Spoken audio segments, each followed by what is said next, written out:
Well, hey everyone, let's begin talking today about the fourth commandment, which is about honoring our parents. So let's begin with prayer. Dear Jesus, we thank you for bringing us here together where we can talk about this very, very important commandment, about what it really means to honor our parents, how to love them, how to accept them, how to appreciate them.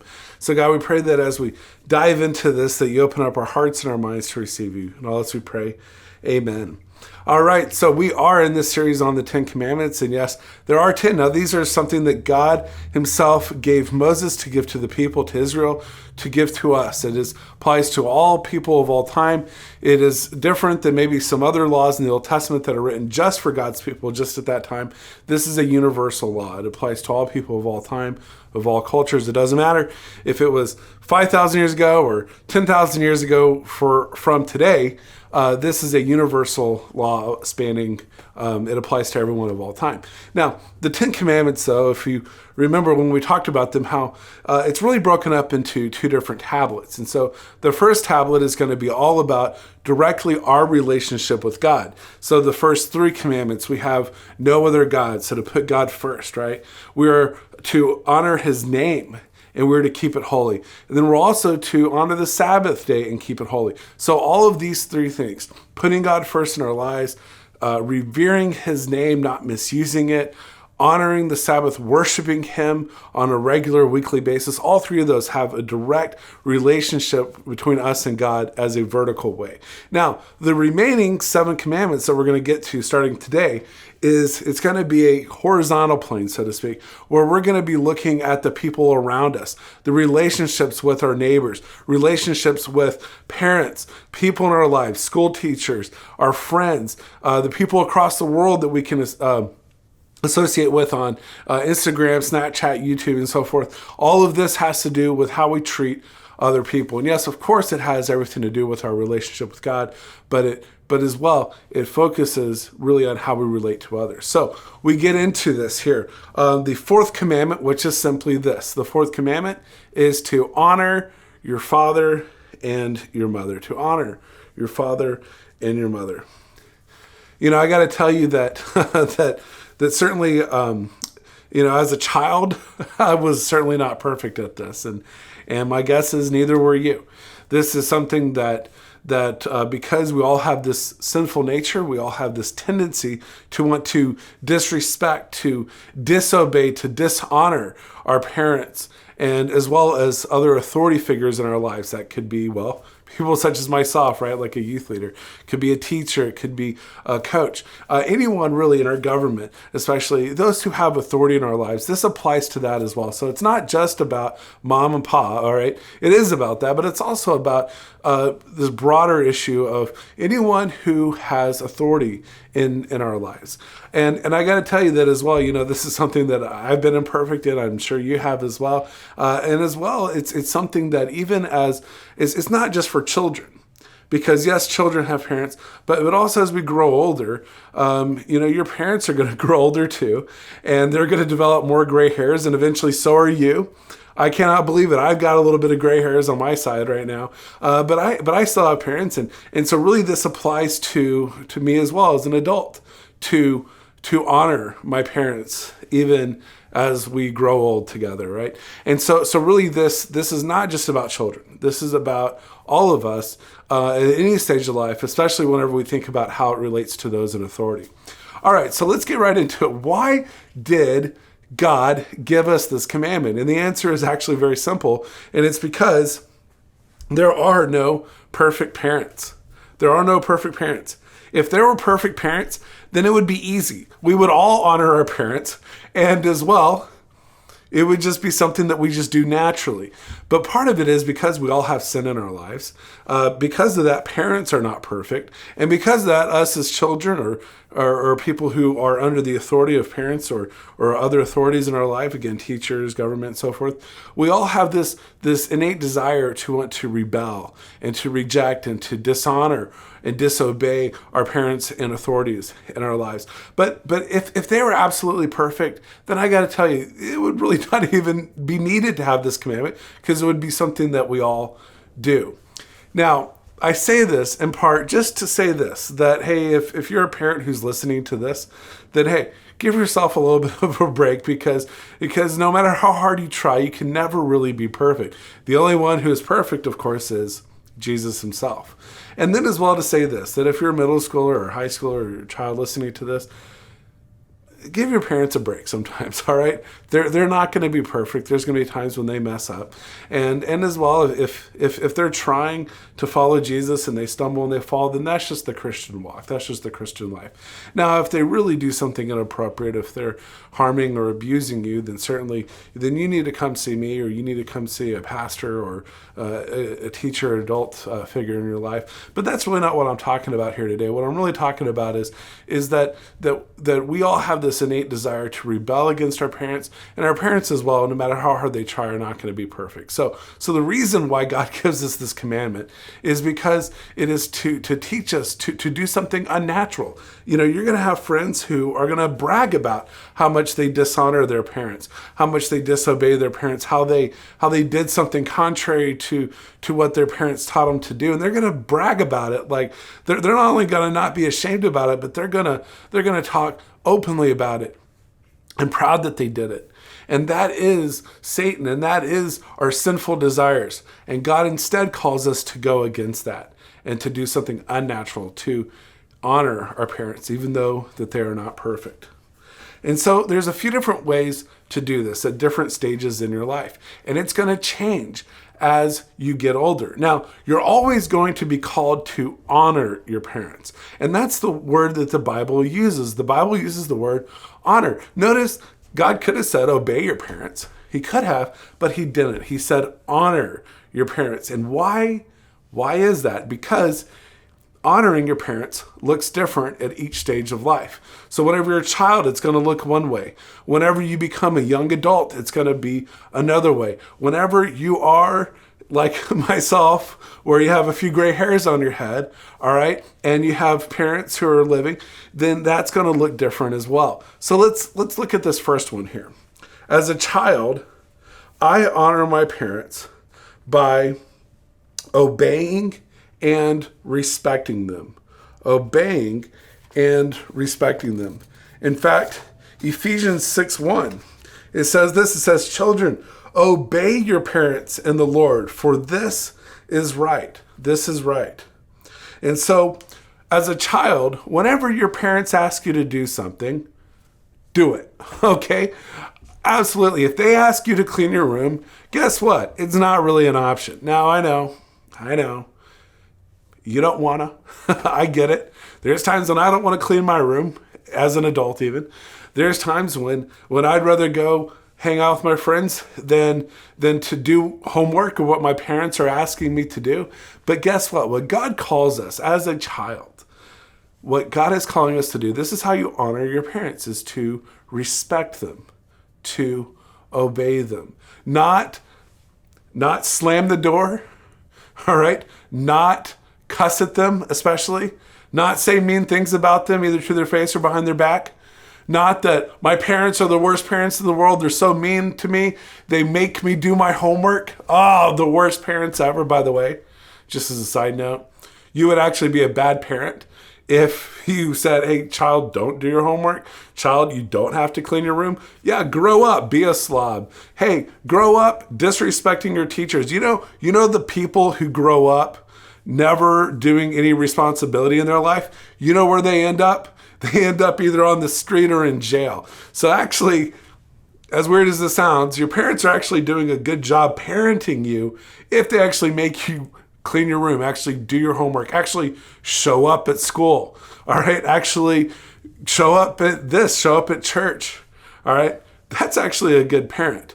So what God calls us to do as a child is to respect them, obey them. The caveat to this, of course, would be if they ask you to do something against God's will. If they ask you to do something contrary to God's word, then guess what? Not only do you not have to do it, you shouldn't. So if they ask you, hey, for family dinner, we're all going to go worship Satan, you would raise your hand and say, I don't want it. I don't think we should do that, Mom and Dad. All right? So that would be the only time. But if it's for all the other stuff that I just mentioned, obey. If it's neutral or falls in line with God's word, obey them. So, as children, respect and obey. Now, as you get a little bit older, however, you're still going to honor your parents. And really, a lot of times, whenever they ask you to do something, you should do it. But it's going to change a little bit. And here's what I mean. As a young person, I honor my parents by accepting and appreciating them. By accepting and appreciating them. So one of the really interesting transitions that probably a lot of you guys are experiencing today in this room as middle school students here is that you're actually going to start to see a couple faults in your parents, that maybe your parents aren't as perfect as you once thought they were. Whenever you were a kid, you thought that your dad was a superhero, that he was the strongest man in the world, and he can conquer anything and do anything, right? And then all of a sudden, you get a little bit older, and it turns out you can actually beat him in arm wrestling. It actually turns out now that whenever you see him try to, nail a hammer to a board, suddenly he's not very good at it like you once thought that he was. And so you start to kind of see these things, and maybe you start to see some other faults in them. Maybe you start to see things. And so as a result, you're going to see that your parents are not superheroes. They're not invincible anymore. But here's the deal. We are called to accept them and to appreciate them. And by the way, part of acceptance and appreciating them could also be things like forgiveness. It could be that it turns out that maybe you caught them in a lie. Maybe they promised to do something and they let you down. And you're starting to kind of see that a little bit. Now, again, your parents, I'm sure, try really, really hard, and sometimes they stumble. I, as a parent, sometimes stumble. I try really hard, but I stumble sometimes. And the deal is that as you start to see these things, rather than hold resentment to them, rather than turn your back on them, rather than walk away from them, instead what we're called to do is we're called to accept and to appreciate them. And by the way, I can just tell you that as a middle schooler, as a high schooler, college especially, you're going to think that you're so much smarter than your parents. And then I guarantee you that moment's going to come to you where you think, I am so much smarter than my parents. And then you hit a moment where you realize, I am not as smart as my parents. I thought I was smarter than my parents until I was at college staring at a washing machine and looking at all the knobs. There was like 2. And not knowing really where to put the detergent and not knowing how to wash my own clothes as a 19-year-old who I thought I was so much smarter than my parents. Whenever it came time for tax season, my dad said, okay, why don't you do your taxes, son? And I said, huh? It's like, what's taxes? Look, it's going to happen, all right? You're going to think, I am so much smarter. Because you start to see some vulnerability with your parents, that they're not the superheroes. And rather than reject them, rather than think that you're superior, we're instead to appreciate. We're to accept them, even with their quirks, even if their choice of music is so bad, all right, that you just think, oh, who would listen to this? And by the way, they're thinking the same thing about the music that you listen to. Like I had someone ask me the other day, what's a Cardi B? And I was like, what's a Cardi? Anyways. But like I know, I mean, you guys know more about Cardi B than I do. You guys introduce me to new music all the time. I'm like, what is this? I've never heard of it.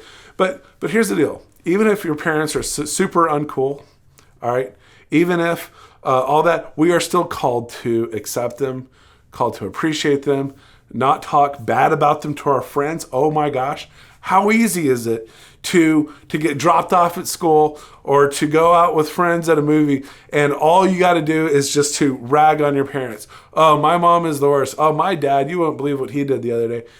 It's so easy to gossip, to talk bad about them.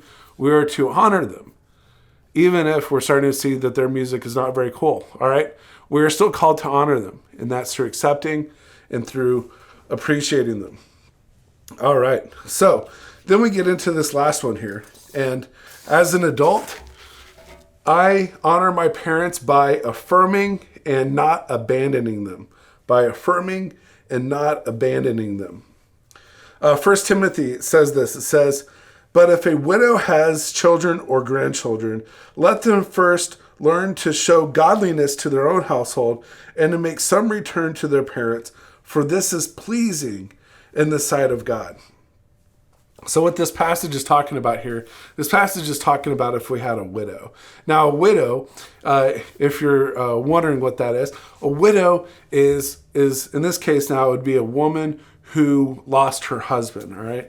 And so now if a husband lost his wife, all right, if she died, then he would be a widower. All right, and we have that too. But at the time, you got to understand, a widow was a really big deal because back then, women could not make money on their own. It's not like they could just show up at work and they couldn't be a CEO of a company or a boss because they were always in this ancient society, what we call a male-dominated or patriarchal society here, women really could not get a lot of work. And so the question was, so she always needed some sort of income from a male. So that would be either her father, if her father was still around, or it could be a brother or a cousin or a nephew or something. But she always needed someone to care for her. Now, there were times, however, where she just didn't have anyone. And it was kind of a thing, well, so what? Is she going to beg on the street? Is she going to starve to death? And so one of the things that the early church did that was really, really, really neat was the early church would actually create a ministry for widows where they would care for them, they would supply them with food, they would meet their needs, they would give them shelter and housing. So in other words, the church actually kind of adopted these widows who had no family. And the church would take on the burden. And I say a burden because it was a financial thing every week. It was a time thing every single week. But it's a great way that the church would step in and care for someone who otherwise would just starve to death or have to be on the streets. Now, what Timothy is saying here is saying this. Now, if we have a widow, great, let's take her in, let's care for her. But you know what's even better than that? What's even better than that is if she has family who could take care of her, let the family take care of her. That way it's not a burden on the church. That way the church does not have to give up their own financial or time resources. But instead we can allow the family to take this widow in and care for her and love her, give her all the comfort and the shelter and the food and the financial support that she needs. And so really what the Bible is calling us to do here is whenever we have parents who, now I'm talking like you're in your 30s and 40s, you got a little gray hair like me, all right? Your parents are in their 60s and 70s. One of the things that we have actually done as a culture, and I'm not talking about back then, I'm talking about today, in today's world, in the 21st century here, one of the things that we've done is we've worked really hard at just trying to push old people out of society. All right, we've created certain nursing homes and facilities where we can just push them out of society, out of our lives. That they're no longer a burden on us. They're getting the care that they need, but they're by and large just rejected by our family or by society. Now that's not true in every case. And by the way, there are a lot of really good facilities out there, and a lot of them have a really good purpose. Like if your grandma is at home by herself and she falls and breaks her hip, ooh, that's a bad deal. All right, and it's possible then that she needs to be in an assisted care facility or something like that. But even if she goes to an assisted care facility, go visit her, call her, write her notes. With technology, FaceTime, Zoom. Call them as often as you can, because what's easy to do is just to push your parents or your grandparents, essentially just push them out of your life. That, oh, well, they're at this facility and I never see them, never talk to them. And that's not right. The Bible calls us to honor our parents, even in their old age, to honor them, to surround them, provide them with that comfort, so provide them with that love, affirm them. One of the things that older people feel like is they feel like that they're not appreciated and they feel like that, because they have a hard time moving around, or because their music is different than their kids and other kids' music and so forth, they just kind of feel a little bit abandoned. And so one of the things is, next time around your grandparents, or as you age, ask your parents, hey, Grandpa, tell me about that story that you talked about. They would love to tell that story. And I'm sure if it's like my grandparents, they only have 5, and they repeat them like a broken record all the time. But still, let them tell that story. You'd be amazed to find out just some of the things that your parents and grandparents have been through. And part of it is just taking time to listen. And rather than just push them off and not accept them, not affirm them, and to abandon them, rather than do that, actually take them into your care and honor them.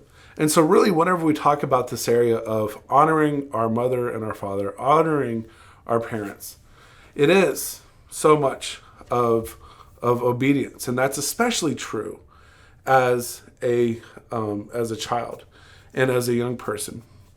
But as we get a little bit older, this word honor is going to change just a little bit. And so for example, and I just realized I didn't mention this earlier, but one thing would be, so like whenever, let's say you're in your 20s and you're talking to your parents about getting a job, and you say, you know what, I think I'm going to go get this job. And your parents say, ooh, I don't know, that's not really a good idea. Then what you should do is you should take their advice. All right, you should really heed it, meaning you should really take it in. You should really consider it. Don't reject them. Don't brush it off, but really consider it. But you know what? If you're in your 20s or you're in your 30s or 40s or 50s or whatever, and they give you some advice, take the advice, but you don't necessarily have to obey them at that point. So if your parents say, you know what, I really don't think you should get a job here, I think you should get a job there, you're an adult. All right, you're the one who gets to make the decisions. So it would not be dishonoring your parents by going against their advice, all right, but you should consider it. That would be the respectful, the right way to honor them. And so as we see it, kind of you still honor your parents, but it just changes as you go through different stages in life. So the 4th commandment is what? To honor your father and your mother. And as well, we're talking about this broader issue of honoring people who have authority in our life, parents, but also teachers, pastors, people in our government, and so forth. And by the way, just I'll end on this real quick. It's super easy to not honor someone in our government. You can disagree with their policies. You can think that, well, maybe they come across a certain way and you just don't like them. You don't like their hairstyle or the way that they look or whatever. But here's the deal. You still have to honor your president, whoever that president is. You still have to honor your senator. You still have to honor people who are leaders in our government. Now, you can pray for them. You can disagree with their policy, and you can advocate for different policy. If you disagree with it, that's okay. That's our system right there, voting.